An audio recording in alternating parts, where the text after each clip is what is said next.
اللهم رب اشرح لي صدري ويسر لي امري واحلل عقدة من لساني يفقهوا قولي واجعل لي وزيرا من اهلي اللهم رب زدنا علما نافعا۔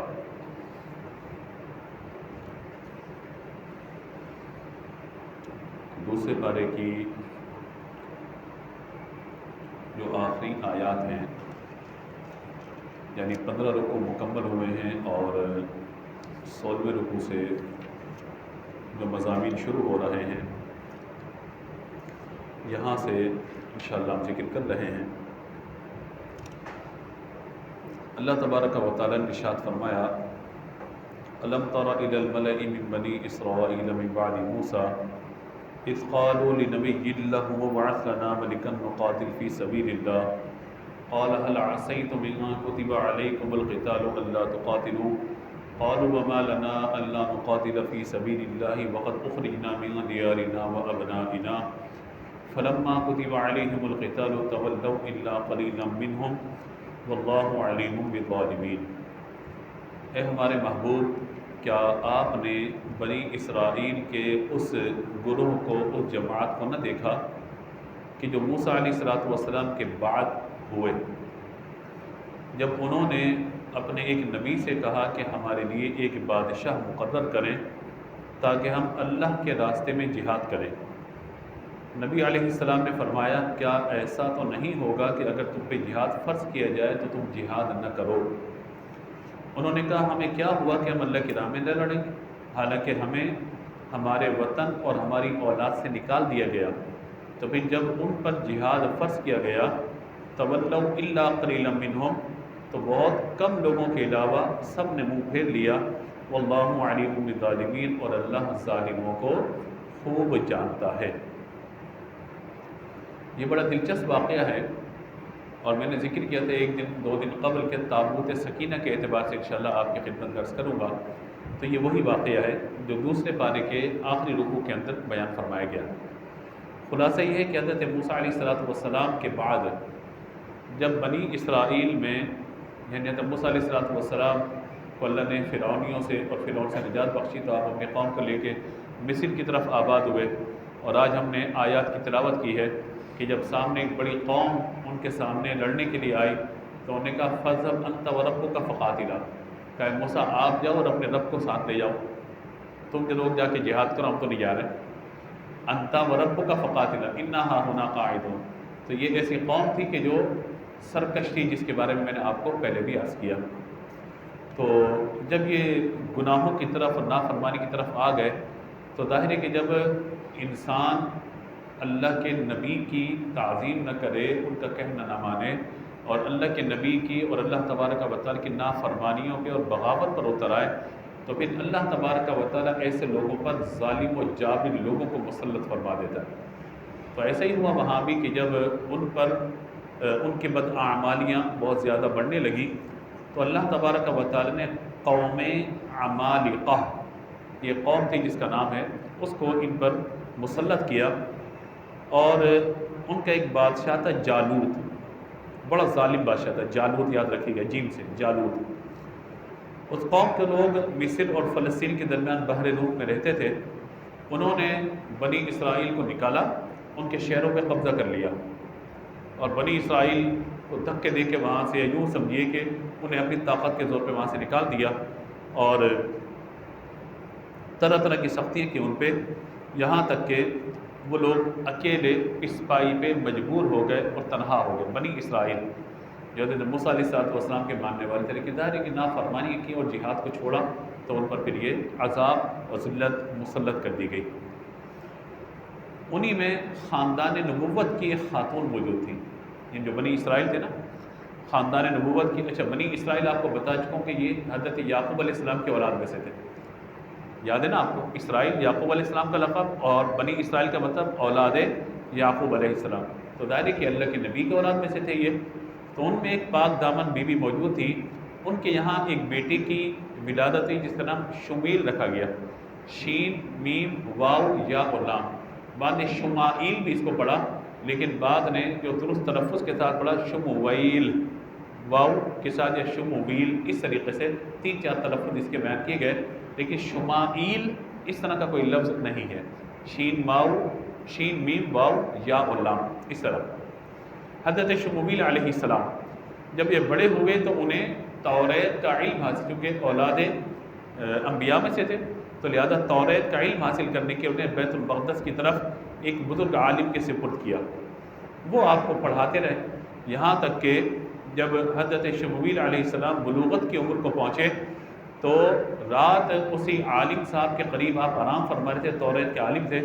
اب جب ان کے قریب موجود ہیں اور آرام فرما رہے ہیں تو کیا دیکھا آپ نے کہ اچانک ایک آواز آئی، یا شمویل، یہ آواز آئی تو آپ فوراً اٹھے اور آپ نے جو عالم تھے انہیں کہا، وہ عالم سمجھ گئے کہ یہ کوئی غیب کی ندا ان کو دی جا رہی ہے، سمجھ گئے، انہوں نے کہا کہ بیٹا گھبراؤ نہیں، لیٹ جاؤ۔ دوبارہ یہ آواز آئی، اس کے بعد ان عالم صاحب نے یہ خیال کیا کہ انکار کرنے سے کہیں آپ ڈر نہ جائیں اور یہ کہہ دیا کہ اب تم سو جاؤ۔ پھر دوبارہ جب اسی طرح کی آواز آئی تو دوبارہ اس عالم کے پاس گئے، ان عالم صاحب نے کہا کہ میں نے تمہیں پکارا تھا، سمجھانے کے لیے کہ عمر کا میں نے تمہیں پکارا تھا اور اب میں پکاروں نا تو تم میری بات کا جواب نہیں دینا، میں پکاروں تو میری بات کا جواب نہ دینا۔ جب تیسری مرتبہ یہ ہوا، آواز آئی اور میں نے جواب نہ دیا، حضرت جبریل امین علیہ السلام ظاہر ہو گئے اور کہا کہ اے شمویل، اللہ تبارک و تعالیٰ نے آپ کو نبوت عطا فرما دی۔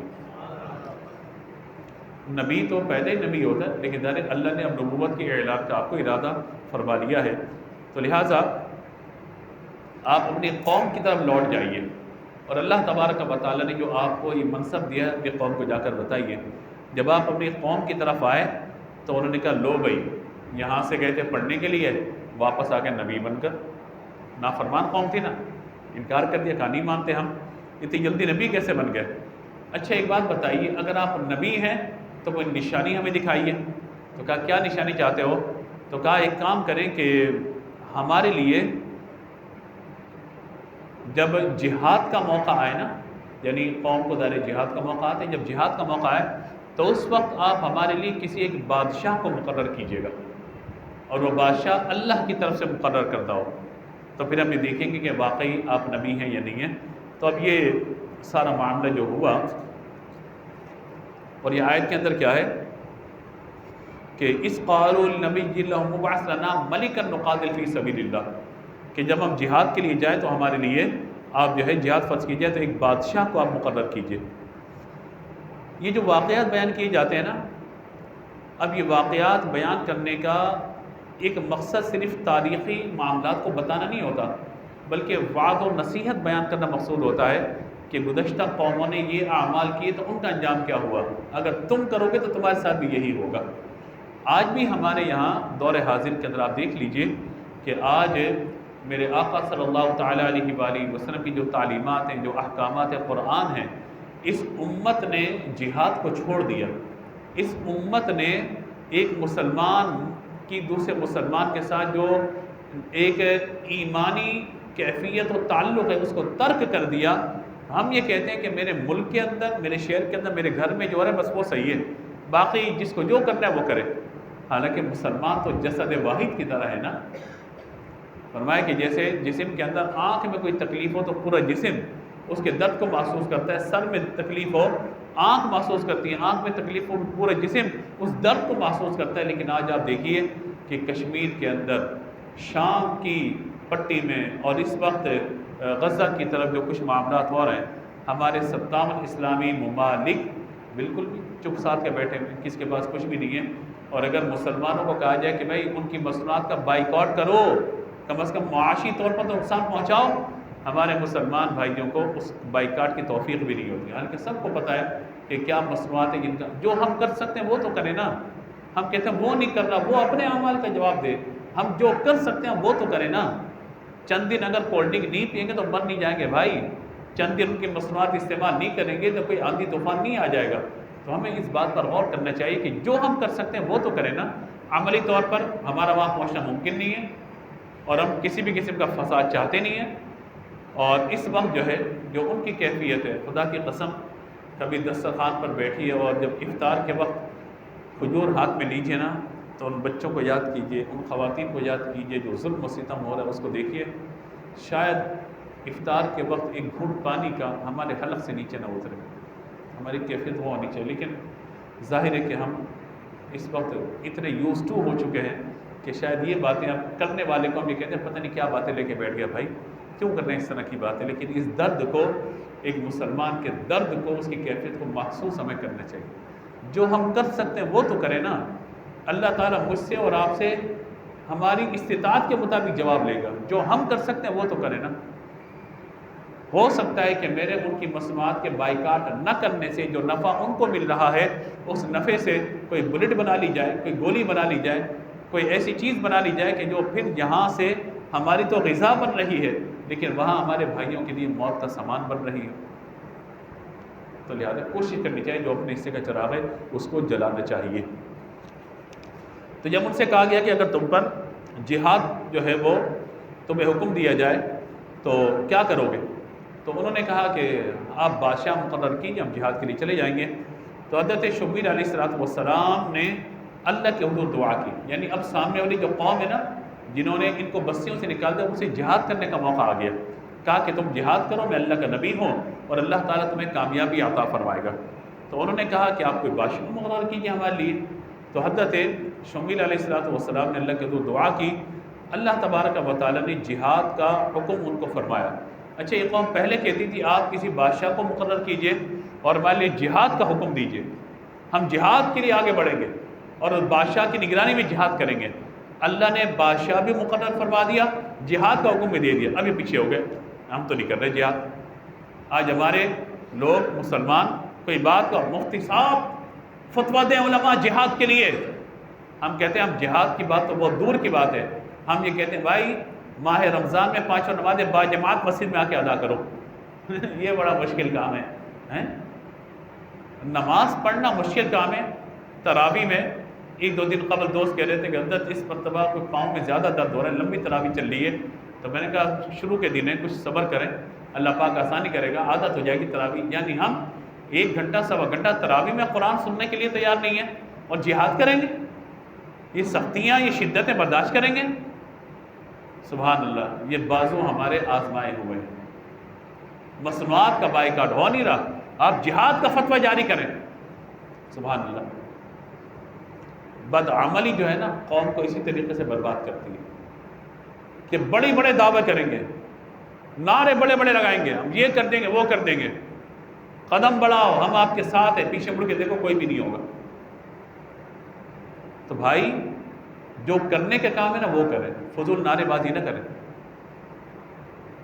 عملی کام جو کر سکتے ہیں اپنی کیفیت کے مطابق وہ کریں، دعا کر سکتے ہیں وہ کریں، بائیکاٹ کر سکتے ہیں وہ کریں، جو ہو سکتا ہے۔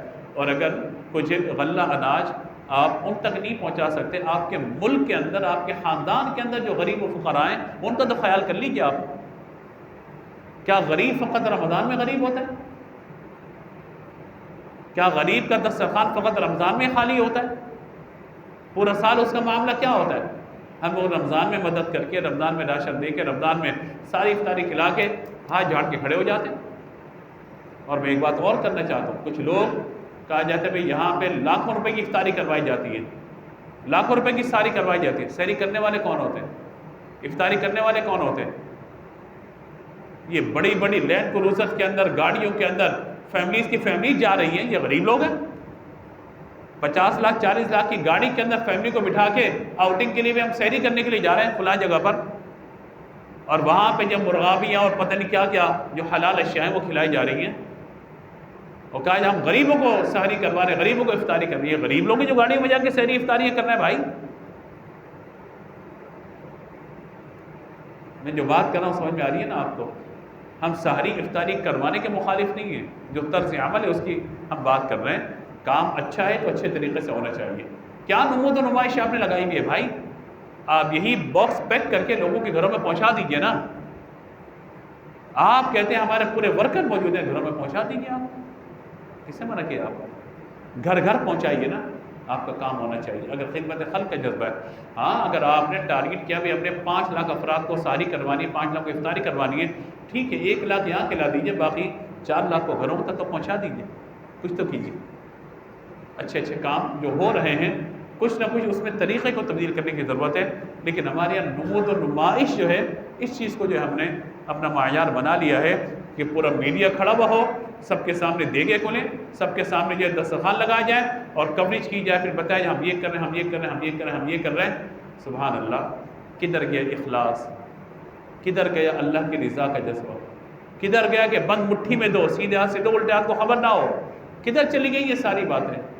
اتنا دکھاوا، اتنا سارا معاملہ۔ ہم فتویٰ نہیں لگا رہے کسی پہ، لیکن ظاہری حالت کو دیکھ کے جو بات سمجھ میں آ رہی ہے اس کے بارے میں عرض کر رہا ہوں۔ تو دو رنگی چھوڑ دے یک رنگ ہو جا، سراپا موم یا سنگ ہو جا۔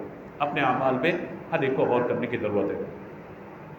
تو جب اللہ تبارک و تعالیٰ کے نبی حضرت شمیل علیہ السلام نے ان کے لیے دعا کی، اور جب جہاد فرض ہو گیا تو بادشاہ کو مقرر کر دیا گیا، اور جب جہاد کا حکم ہوا وہی ہوا، بنی اسرائیل کثیر تعداد میں سب نے ہاتھ جھاڑ دیا، ہم تو نہیں کر رہے جہاد، ہم تو نہیں جا رہے جہاد کے لیے۔ کہا جاتا ہے کہ 300 یا ان سے زیادہ افراد وہ جو ہے وہ رہ گئے، باقی سب کے سب جو ہے وہ چلے گئے۔ وقال اللہ نبی ان اللہ قد بعث لکم طالوت ملکا۔ بنی اسرائیل نے چونکہ بادشاہ مقرر کرنے کی درخواست دی تو ان کے نبی نے فرمایا کہ اللہ نے طالوت کو تمہارا بادشاہ مقرر کیا ہے۔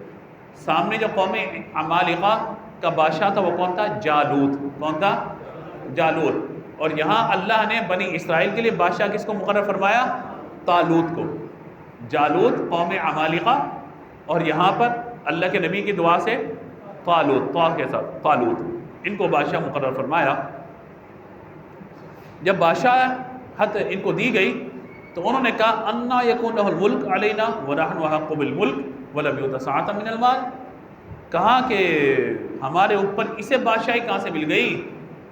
اب یہ طالوت ہے نا، ان کے بارے میں بات کہی گئی ہے کہ اللہ تبارک و تعالیٰ نے حضرت شمیل علیہ السلام کو فرمایا کہ ان سب لوگوں کو جمع کرو اور آپ کے ہاتھ میں جو عصا ہے، لاٹھی ہے، اس لاٹھی کے برابر جس کا قد ہوگا نا اس کو بادشاہ دی جائے گی۔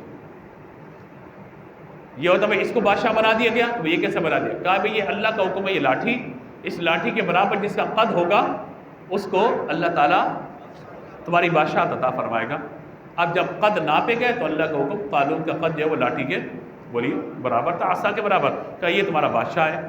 تو کہا یہ بادشاہ، یہ کیسے ہو سکتا ہے؟ کہا کہ نبوت جو ہے حضرت لاوی بن یعقوب علیہ السلام کی اولاد میں چلتی ہوئی آئی ہے نبوت، اور بادشاہ تو سلطنت یہود بن یعقوب علیہ السلام کی اولاد میں آئی ہے، یعنی یعقوب علیہ السلام کے دو صاحبزادے ہیں نا یوں، تو اس اعتبار سے یوں سلطنت ایک چل رہی اور بادشاہ یوں چلتی ہوئی آئی ہے، ایک نسل میں بیٹے کی نسل میں نبوت، دوسرے بیٹے کی نسل میں بادشاہت۔ اور یہ جو طالوت ہے تو غریب آدمی ہے، نہ یہ اس خاندان سے نہ اس خاندان سے، نہ نبوت کے خاندان سے نہ بادشاہت کے خاندان سے، یہ کہاں سے ہو گیا؟ تو جب یہ بات ہوئی تو کہنے لگے کہ ہم حقدار ہیں بادشاہت کے، آپ ہم میں سے کسی کو بادشاہ بنائیے۔ فرمایا کہ یہ اللہ تعالیٰ کا حکم ہے کہ یہی تمہارا بادشاہ ہوگا۔ تم نے جہاد کی بات کی، اللہ نے جہاد فرض فرمایا، اب منہ موڑ رہے ہو، تم نے کہا بادشاہ مقرر کریں، بادشاہ مقرر، اب تم منہ موڑتے ہو، اب یہ نافرمانی شروع ہو گئی ان کی۔ اور کہا کہ شان یہ ہے، اب دیکھیے گا کہ بادشاہت کا ایک معیار اللہ نے بیان فرمایا، بادشاہت کا یعنی ایک لیڈرشپ کا معیار اللہ نے بیان فرمایا۔ جب انہوں نے کہا نا کہ یہ تو نہ ان میں سے نہ ان میں، نہ مال کے اندر یہ زیادہ ہے، نہ ہمارے خاندان میں سے، نہ خاندانی ہے نہ امیر ہے، تو یہ کیسے لیڈر بن سکتا ہے؟ تو اللہ تعالیٰ نے فرمایا ان اللہ اصطفاہ علیکم وزادہ بسطۃ فی العلم والجسم۔ کہا کہ اللہ تبارک و تعالیٰ نے اس شخص کو، یعنی جو یہ ہے، اللہ تعالیٰ نے اسے علم میں بھی تم پر قوت عطا فرمائی ہے، یعنی تم میں سب سے اچھا جاننے والا ہے یہ، اور اللہ نے جسم میں طاقت میں بھی اس کو کشادگی عطا فرمائی ہے۔ تو اس کا مطلب ہے لیڈرشپ کے اندر دونوں کوالٹیز ہونی چاہیے، ایک تو صاحب علم بھی ہونا چاہیے اور اس کے بعد صاحب جسم۔ صاحب جسم اس سے مراد اگر وہ جہاد کرے تو آگے لیڈر ہو، آگے بڑھے، خود پہل کرے، اور دوسرا ذہنی طور پہ فکری طور پہ بلند ہونا چاہیے۔ ہمارے یہاں بادشاہت کس کو ملتی ہے؟ اب دور حاضر کو آپ ضرور اپنے ساتھ لے کے چلیے، وہاں پہ کیا کہا کہ نہ یہ اس اولاد میں سے ہے کہ جہاں نبوت اللہ نے عطا فرمائی، اس خاندان سے بھی نہیں ہے، اور نہ اس خاندان سے جہاں پہ بادشاہ چلتی بھی آ رہی ہے، تو لہٰذا یہ بادشاہ کیسے ہو سکتا ہے؟ تو کیا بیان فرمایا گیا کہ یہ بادشاہ اس لیے ہے ان اللہ اصطفاہ علیکم وزادہ بسطۃ فی العلم والجسم، علم کے اعتبار سے بھی اور طاقت و قوت اور فکر اور سوچ کے اعتبار سے بھی تم سے بلند ہے۔ اللہ نے یہ دلیل عطا فرمائی نا۔ آج مجھے بتائیے، باپ کے بعد بیٹا اور بیٹی، یہ ہمارا مقدر ہے، یہی ہوگا ہم سب کے لیے۔ ایک بھائی کے بعد دوسرا بھائی، باپ کے بعد بیٹا یا بیٹی، یہ ہمارا مقدر رہ گیا ہے۔ دور حاضر کو آپ دیکھ لیجئے، تو اب آپ اندازہ لگائیے نا کہ ہمارے یہاں ایک مثال دی جاتی ہے کہ بھائی مطلب جو ہے وہ بڑے بڑے لیڈر، صلاحیت والے، قابل، پیچھے ہاتھ باندھ کے کھڑے ہوں گے نوجوان اور لڑکے لڑکی کے سامنے کہ جس کا ابا لیڈر رہ چکا ہو۔ ہمارے یہاں تو اتنی ذہنی پستی ہے نا ہماری، اور یہ صرف سیاست کے میدان میں نہیں ہے، آپ مذہبی معاملات میں دیکھ لیجئے، چیریٹی کے معاملات میں دیکھ لیجئے، کتنی ویلفیئر، کتنی این جی او ایسی ہیں کہ باپ نے بڑا کام کیا، بیٹا نکما نکٹو کسی کام کا نہیں ہے، اس کو سیٹ پہ لا کے بٹھا دیا، کہا بیٹا تیرے باپ کی جاگیر ہے، تو چلا گیا اس کو بیٹھ کر۔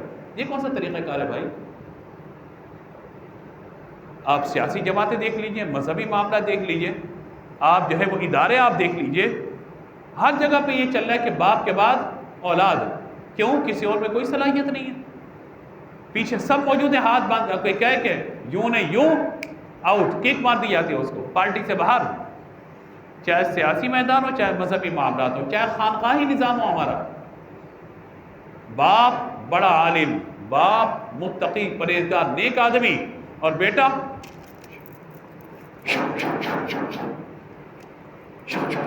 پھوکے مار رہا ہے، بیٹا تسبیح اٹھا اٹھا کے، اور ولایت کا دعویٰ، ولی ہونے کا دعویٰ کیے جا رہے ہیں۔ یہ کون سی جہالت ہے ہماری قوم کے اندر؟ ہماری قوم بھی ہاتھ بات کری ہوئی، ہاں بابا مارو، پھونک مارو، چپ چپ چپ چپ چپ، ڈرامے بازی چل رہی ہے۔ یہ کیا ہے سب کا سب؟ یہ سب کیا ہے؟ صرف اور صرف ہماری ذہنی غلامی کا نتیجہ۔ کوئی این جی اوز جو ہیں وہ بھائی اپنے گھر کی بنائی بھی تو نہیں ہے نا، لوگوں کے چندے سے چل رہی ہے، تو جو اہل ہیں ان کو آگے لے کر کے آئیں۔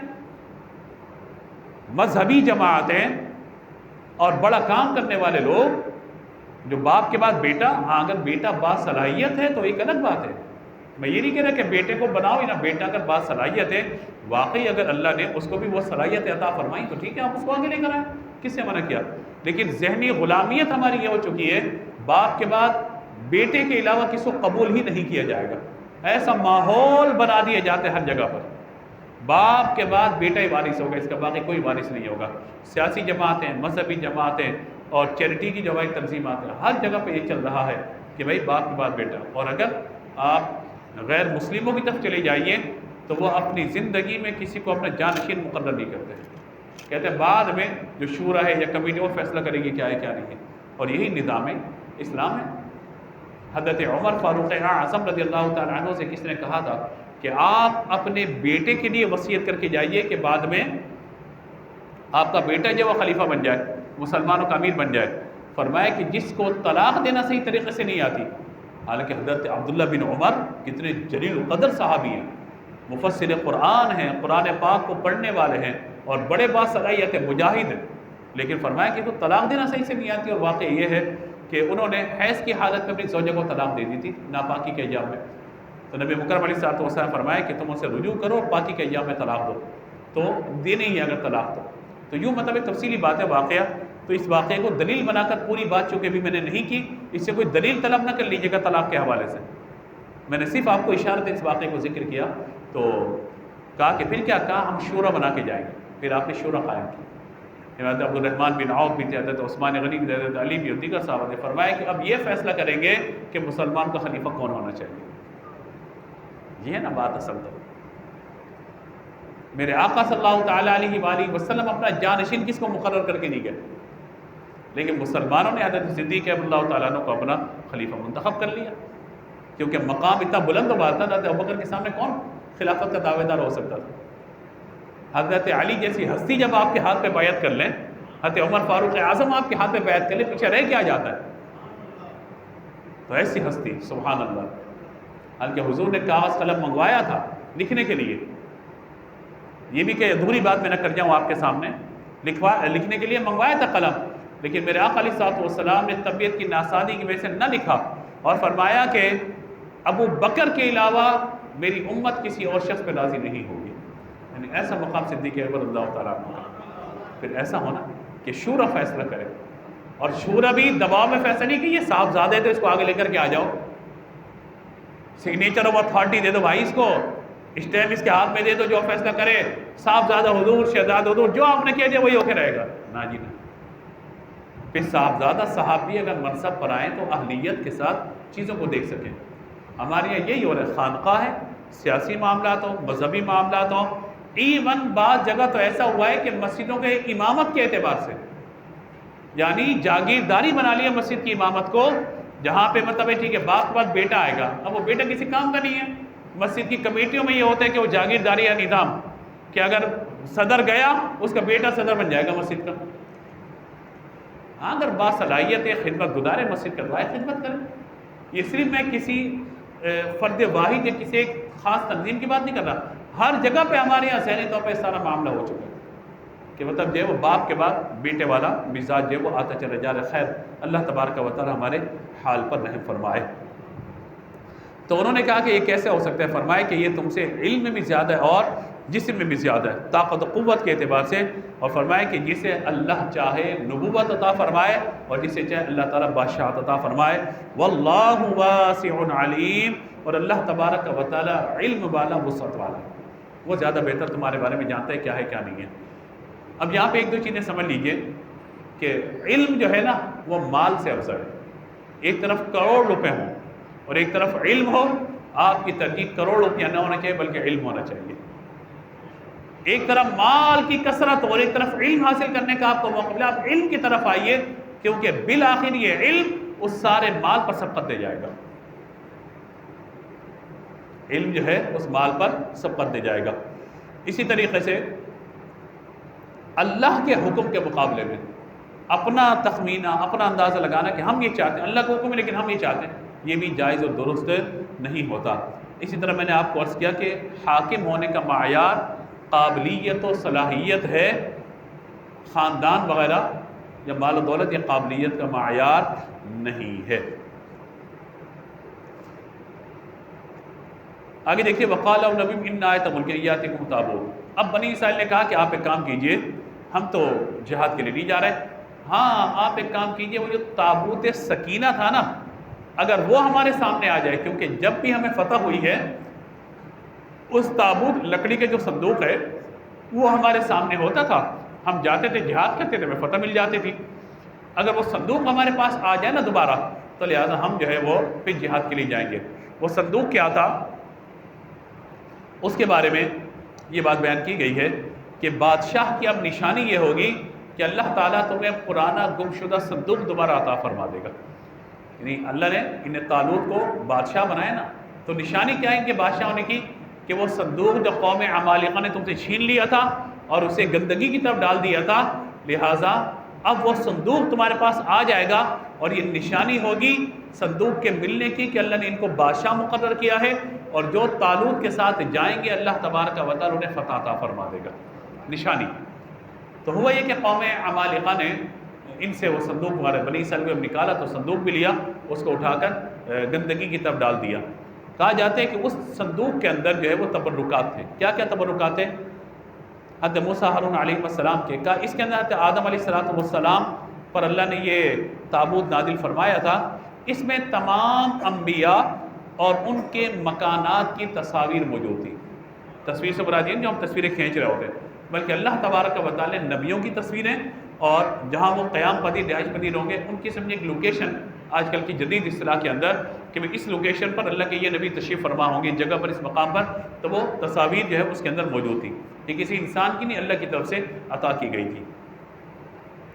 اور کہا گیا کہ اس میں ہمارے پیارے آقا خاتم الانبیاء صلی اللہ تعالیٰ علیہ وآلہ وسلم کے مقدس گھر کی تصویر بھی تھی, جو ایک سرخ یاقوت کے اندر تھی, کہ جس میں نبی مکرم علیہ السلام اپنے گھر میں نماز کی حالت میں, قیام کی حالت میں موجود ہے, یعنی قیام کیے ہوئے ہیں, اور آپ کے ارد گرد صحابہ کرام تشریف فرما ہے.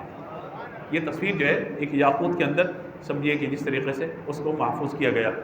تو یہ حضرت آدم علیہ السلام نے اپنی اولاد میں جو جو نبی ہوں گے اور کہاں کہاں قیام پذیر ہوں گے ان سب کو دیکھا, اور یہ آپ کی نسل میں چلتا رہا، یہاں تک کہ حضرت موسیٰ علیہ السلام تک پہنچا۔ آپ اپنی توریت شریف کی جو تختیاں تھیں وہ بھی اسی میں رکھا کرتے تھے۔ چنانچہ حضرت موسیٰ علیہ السلام کا عصا، آپ کے کپڑے، آپ کی اور ہارون علیہ السلام کی نعلین یعنی پاؤں میں پہننے والی جوتیاں، اور امامہ مبارک، ان کا عصا، اور جو من و سلوا میں جو من میٹھی چیز تھی وہ بھی اس کے اندر موجود تھا۔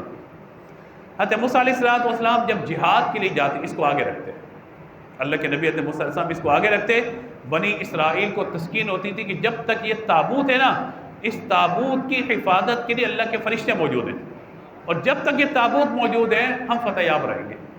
ان نشانی کے طور پہ یہ بات تھی، تو لہٰذا ان کے دل کو تسکین رہتی تھی، وہ کامیاب ہوتے تھے۔ تو اب جب قوم عمالقہ کا یہ معاملہ ہوا تو جب ان پر انہوں نے اس کو لیا اور گندگی میں ڈال دیا تو ان پر طرح طرح کی آفتیں آئیں، یہاں تک کہ ان کی 5 بستیاں تباہ و برباد ہو گئی۔ انہوں نے کیا کہا کہ واقعی، ان کے سمجھدار لوگوں نے کہا واقعی ایسا تو نہیں کہ اس کی وجہ سے ہو رہا ہو۔ انہوں نے اس کو اٹھایا، صندوق کو صاف کیا اور بیل گاڑی ہوتی ہے نا، ان بیلوں پہ رکھا، رکھنے کے بعد ان کو چھوڑ دیا، کہا اللہ کے حکم سے جہاں جانا ہے یہ چلی جائے۔ تو وہاں انہوں نے اس صندوق کو روانہ کیا، یا اللہ تبارک و تعالیٰ نے فرمایا کہ وہ صندوق تمہارے پاس پہنچے گا، نشانی یہ ہے کہ طالوت کو تمہاری بادشاہت کے لیے مقرر کیا گیا ہے۔ مطلب آپ دیکھیں نا، یہاں سے وہاں، وہاں سے وہاں، یہ سارا معاملہ چل رہا ہے۔ جب صندوق وہاں پر پہنچا تو بنی اسرائیل نے جناب طالوت کی بادشاہت کو قبول فرما لیا اور کہا کہ ٹھیک ہے، ہم جہاد کے لیے آمادہ ہیں۔ پھر آپ نے 70,000 افراد، جناب طالوت نے 70,000 افراد منتخب کے بنی اسرائیل سے اور کہا کہ اب ہم جہاد کے لیے چلیں گے۔ انہی 70,000 میں حضرت داؤد علیہ السلام بھی تھے۔ سبحان اللہ کہیے، کیونکہ اگلی جو بات ہے وہ بڑی پیاری ہے کہ اللہ کیسے کیسے عطا فرماتا ہے نا، بات قد پتہ نہیں ہوتا، لیکن اللہ تبارک و تعالیٰ کس کس طریقے سے عطا فرماتا ہے۔ تو اب یہ معاملہ چلا، یہاں ایک آدھ بات میں عرض کر کے پھر آگے بڑھوں۔ اب جب یہ لوگ چلے ہیں یہاں سے تو صندوق آگے ہے، حضرت داؤد علیہ السلام 70,000 کے لشکر میں موجود ہیں اور یہ لشکر یہاں سے روانہ ہوا ہے جہاد کے لیے۔ یہاں ایک بات یہ ہے کہ تابوت سکینہ، بولیے کیا؟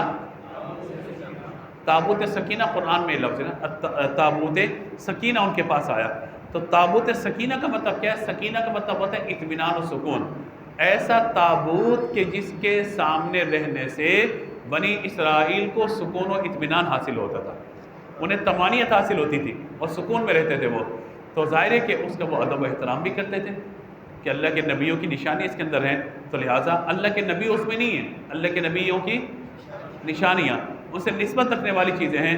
اس کا مطلب یہ ہو گیا جہاں بزرگوں کے تبرکات ہوں یا انبیاء کرام علیہ السلام کے تبرکات ہوں، وہاں بندہ دعا کرے، اللہ تبارک و تعالیٰ ان تبرکات کی تعظیم کی برکت سے بندوں کی دعاؤں کو قبول فرماتا ہے۔ اللہ کے نبی نہ ہو بلکہ اللہ کے نبیوں سے جو نسبت ہے اس اعتبار سے۔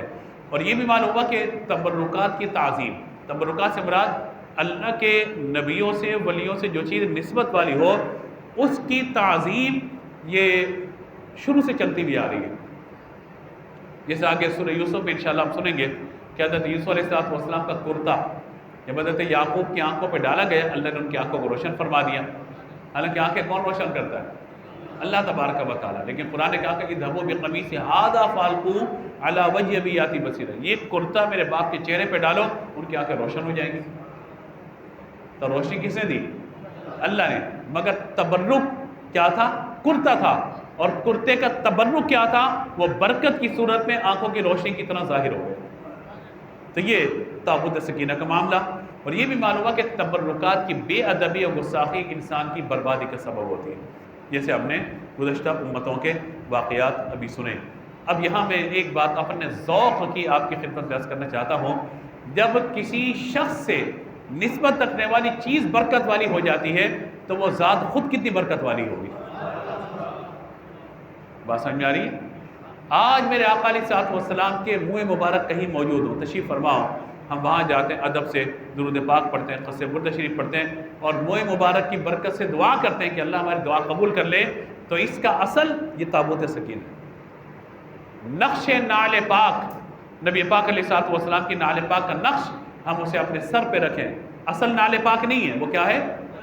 نقش نال پاک کا ہم اپنے سر پہ رکھیں، آنکھوں سے لگائیں، حفاظت کے لیے اپنے پاس رکھیں، انشاءاللہ اس کی تعظیم کی برکتیں ہمیں حاصل ہو جائیں گی۔ اصل نقش کی بات نہیں کر رہا، بلکہ نقش نالین پاک کا نقش گنبد خضرا جس کی نسبت نبی پاک علیہ السلام سے، اس کی تعظیم و توقیر ہو۔ اور اگر بندہ سنہری جالوں کے سامنے خود حاضر ہو جائے تو تبرکات کی اتنی تعظیم ہے، تو ذات پاک کے مصطفیٰ جہاں تشریف فرما ہے اس مقام کا کتنا ادب و احترام ہوگا۔ تو اس مقام پہ جا کے سیلفیاں لینا یہ بے ادبی نہیں تو اور کیا ہے؟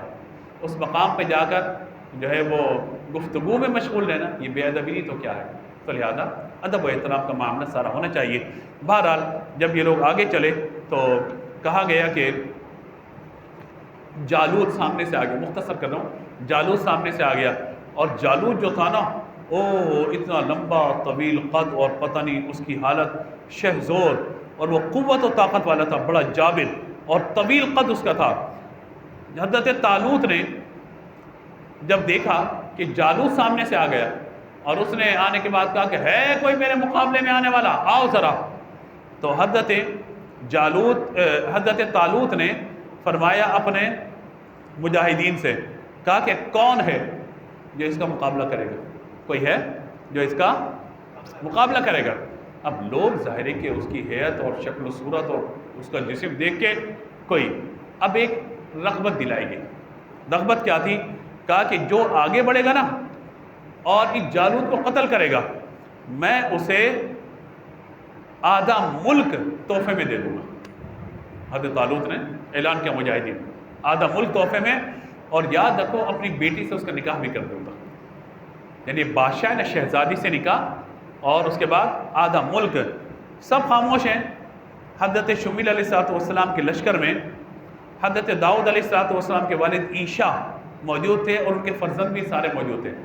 حضرت داؤد آگے بڑھے، یہ بیمار ہیں، اللہ جس کو چاہے عزت دینے میں نے بھی آپ کو کہا تھا، بیمار ہیں، چہرے کا رنگ زرد ہے، اور کام آپ کا کیا؟ بکریاں چرانا، جہاد آپ کا کام ہی نہیں ہے۔ آپ آگے بڑھے، کہا کہ میں اللہ کے حکم سے اس کے ساتھ کرتا ہوں۔ کہا اچھا تم کرو گے، چلو ٹرائی کر لو۔ تو آپ نے ایک رسی لی، گوبن ایک رسی لی، اسے بڑا پتھر باندھا، ایک بڑا پتھر باندھا اور اس پتھر کو یوں کر کے گھمایا۔ پتھر یعنی پہلے کے دور میں یہ ہوتا تھا نا، اب وہ سامنے سے جالوت جو ہے بڑھ رہا آگے لڑنے کے لیے، آپ پتھر گھما کے اور آپ نے یوں زور سے مارا، اس زور سے مارا کہ وہ پتھر جو ہے اس نے اس کے سر میں جا کے لگا اور اس کی پیشانی کو توڑ کر، یعنی یہاں سے توڑتا ہوا پورا یہاں سے نکل گیا، نوکیلا پتھر تھا، مر گیا۔ وہ مرا تو حضرت داؤد علیہ السلام اس کی لاش کو گھسیٹ کر لے آئے حضرت جناب طالوت کے پاس، کہا کہ دیکھیے جالوت کا انجام حسب وعدہ۔ حضرت جالوت نے کیا کیا؟ اپنی بیٹی کا نکاح حضرت داؤد سے کیا علیہ السلام، اور آدھا ملک آدھی سلطنت دے دی، اور جب جناب طالوت کا خود انتقال ہوا تو پوری سلطنت آپ کے قبضے میں آ گئی۔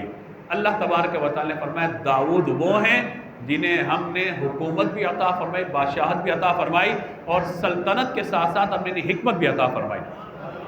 اور انشاءاللہ ہم سورہ نمل میں پڑھیں گے وَلَقَدْ آتَيْنَا داؤد وسلیمان علما، ہم نے داؤد و سلیمان علیہ السلام کو علم عطا فرمایا۔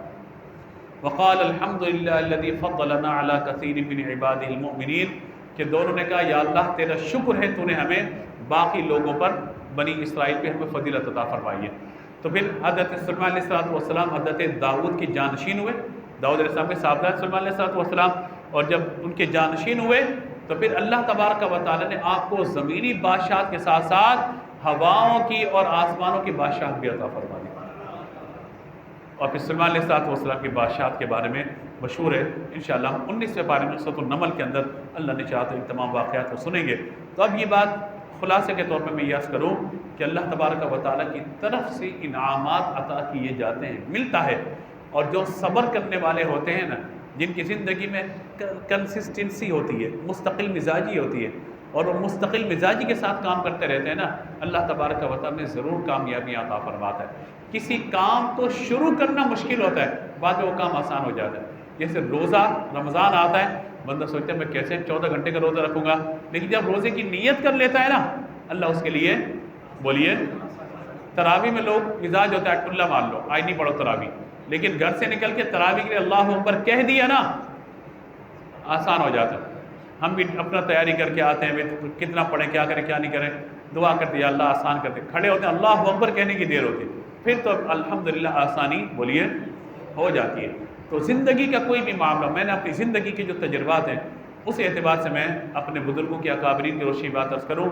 مثال کے طور پہ آپ نے کوئی کام کرنا ہے، اہم ترین کام ہے اور دل نہیں چاہ رہا کرنے کا، اور اس کام میں آپ کو پتہ ہے کہ مجھے 1.5 2 گھنٹے 3 گھنٹے لگ جا رہے ہیں، کام کرنے کا دل نہیں چاہ رہا، آپ کہیے میں صرف 5 منٹ یہ کام کروں گا یا 3 منٹ اس کام کا آغاز کروں گا، اس کے بعد کتاب بند کر دوں گا، مطالعہ کرنا ہے، پڑھنا ہے، لکھنا ہے، XYZ جو بھی کام ہو، بس میں اس کا آج 10% کروں گا، 90% کل کروں گا۔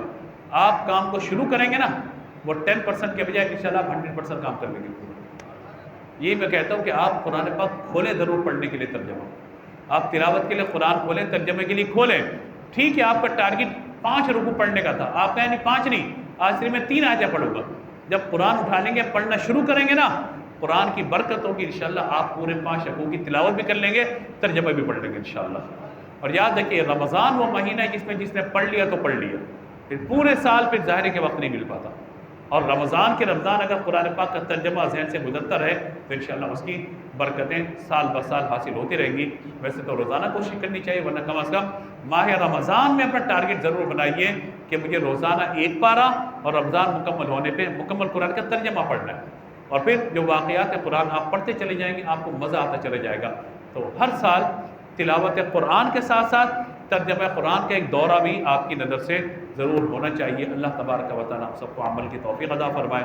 گفتگو میں کوئی غلطی ہوئی ہو اللہ کی بارگاہ میں معافی کے طلبگار ہیں، اللہ تعالیٰ شب جمعہ کی برکات ہم سب کو عطا فرمائے، آمین، بجاہ نبی الامین صلی اللہ